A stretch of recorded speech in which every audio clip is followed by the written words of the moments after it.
Ayan guys, isang mapagpalang araw po ulit sa ating lahat. Share ko po sa inyo yung aking simpleng luto ng apritadang pusit. Ayan, meron po tayo dito pritong pusit, pinirito ko na po. Ayan. At meron po tayo dito sibuyas, bawang, luya at siling haba, yung kulay green.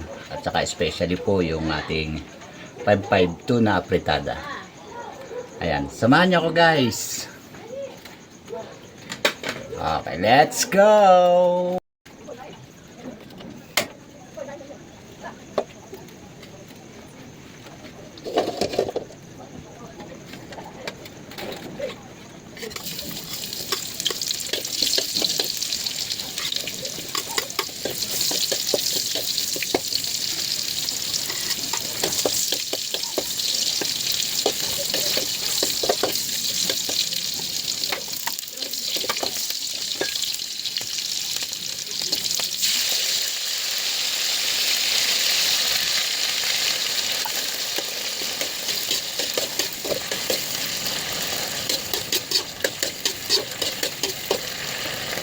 Ketchup.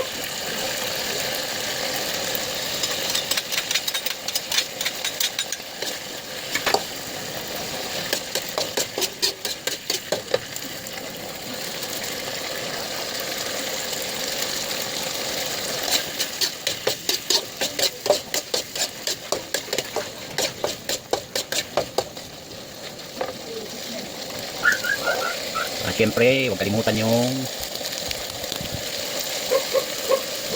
pandurog.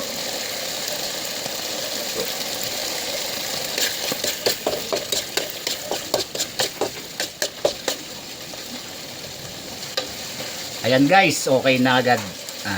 Maraming salamat po. Patuloy po tayo na pagsuporta sa ating mga video. Paki-follow and share po. At kung nakarating po ang video na ito sa inyo, paki-comment naman po. Maraming salamat. God bless. Ayan, at ito nga po, ito na yung ating sauce with 555 tuna apritada. Ayan guys. Wow, sarap. Grabe. Kapag may mga dumadating po akong bisita, dito po yung aking special menu. Isang simple at napakadaling luto ng pusit.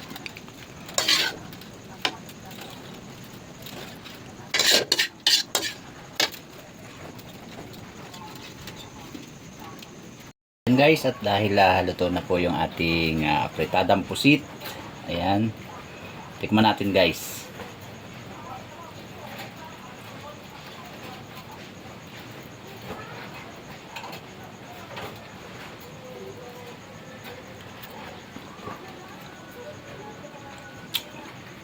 Grabe guys, panalo. Ayan po, meron na kayong pang-ulam at pwede ring pampulutan. Okay, maraming salamat guys. Don't forget, follow and share. Maraming pong salamat and God bless you all.